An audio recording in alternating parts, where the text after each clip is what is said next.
We are saved from a ruling power. We are not sent to another place.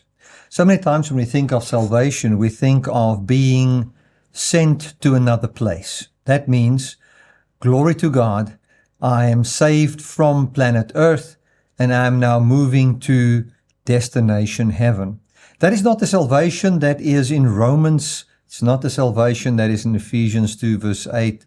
It's not the salvation that God had in mind.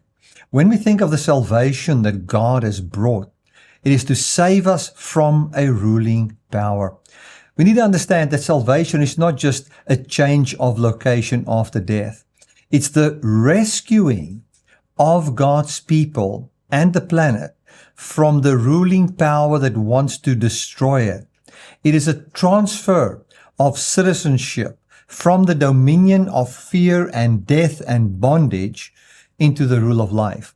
That is what salvation is all about, and it starts today. So when we think of salvation, I want to read Ephesians chapter 2, verse 8 to 9. Ephesians chapter 2, verse 8 to 9.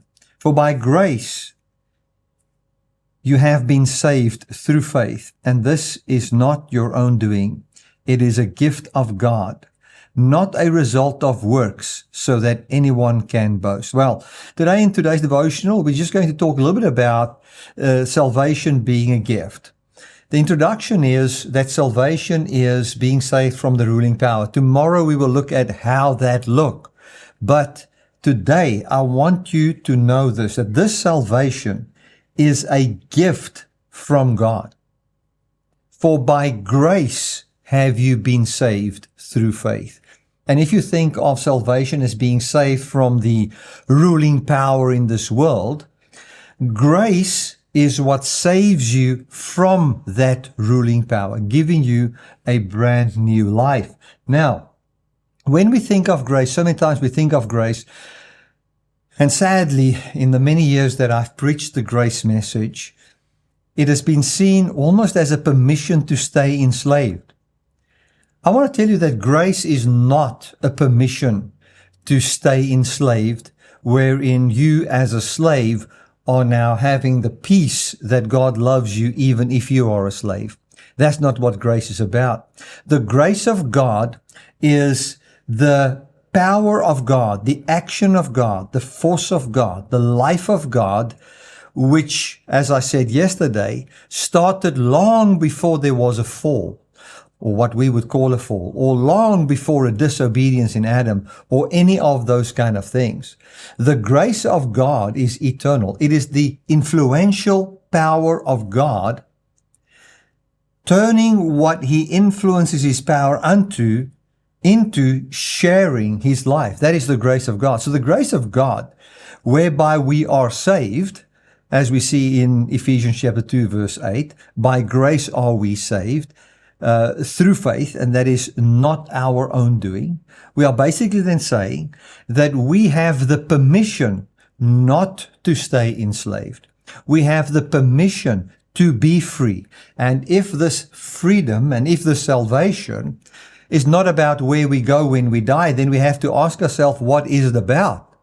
It is about receiving the life of the age to come right now, where it begins in our lives right now. And that is not measured by the typical prosperity gospel standards. In other words, freedom is not measured in how much money you have, if you're poor or if you are rich. You're actually free to live, enjoy, be you rich or poor.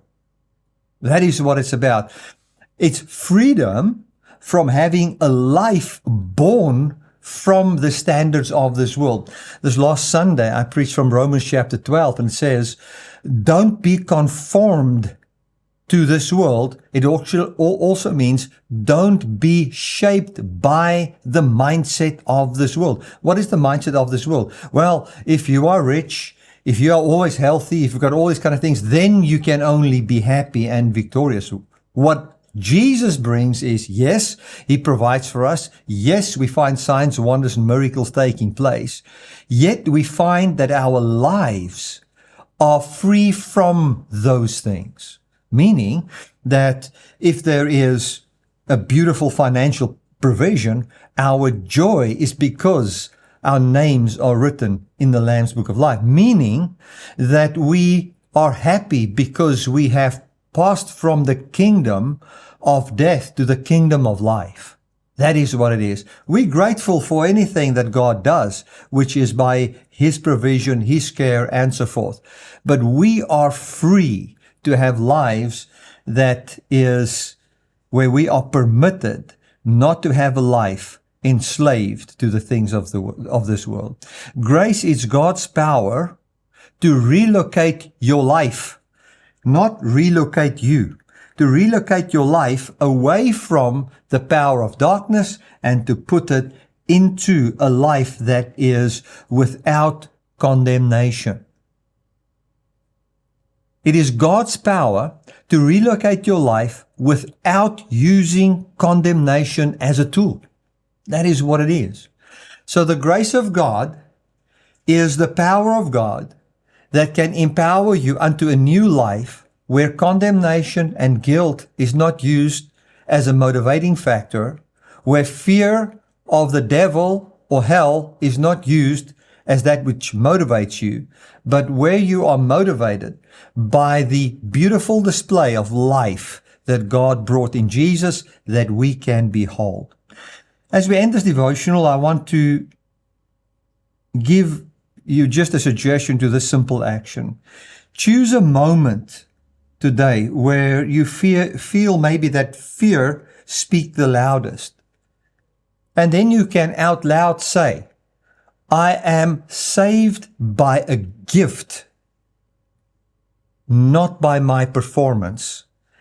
I am saved by the grace of God, and that now performs peace in me right now.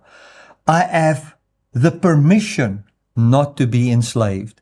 And then you behold the resurrected Christ, you submit to His Lordship, and thank Jesus for revealing the life of the only true God, the Father, unto you. As you live in that reality, you will find, as what Romans 12 says, that we will prove, we will experience and show the genuineness of what Christ has done.